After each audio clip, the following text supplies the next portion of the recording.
እኛ ሀገር ብዙ ጊዜ አንደርስቲሜት የሚደረገው ፊሜል ሴክሹዋል ዲስፋንክሽን ወይም ደግሞ የሴቶች ስንፈተ ወሲብ የምንለው ነው። 40% የሚደርሱ ሴቶች የስንፈተ ወሲብ አለባቸው። ዓለም አቀፍ ዳታ ነው ባይዘው ቅድም የተናገርኩት። እኛ ሀገርማ ሲጀመር ስንፈተ ወሲብ ያለባቸው ተብሎ ራሱ ብዙ ሰው አያምንም።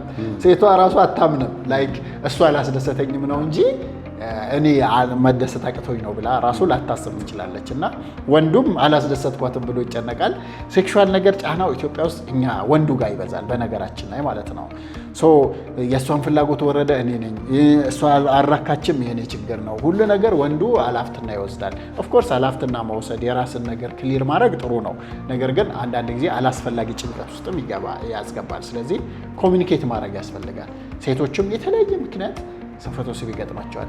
በጭንቀት በተለይ እንቅልፍ በማጣት የልጅ ጣጣ፣ ልጅ ከበዛባቸው፣ በተደጋጋሚ ዴሊቨሪ ኤፒዞቶሚ፣ ይሄ ስቲች የምንለው የተለያዩ ጫና የሚፈጥሩባቸው ነገሮች አሉ። ሆርሞናቸው ሲቀንስ ኤስትሮጅን ሊቀንስ ይችላል።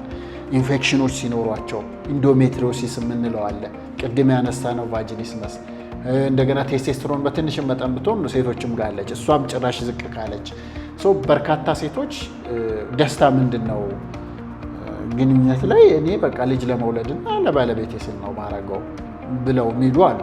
የግንኙነት ላይ የሚገኘውን ደስታ ማያገኙ አሉ ማለት ነው። እነሱም ተመርምረው ድጋፍ ማግኘት ይችላሉ። መድኃኒቶች ለሴቶች የተዘጋጁ አሉ፣ ሰፕሊመንቶች፣ የጤና ሁኔታቸው እነሱ ስኳር፣ ግፊት፣ ኮሌስትሮል ሴቶችም ላይ ጫና ይፈጥራሉ።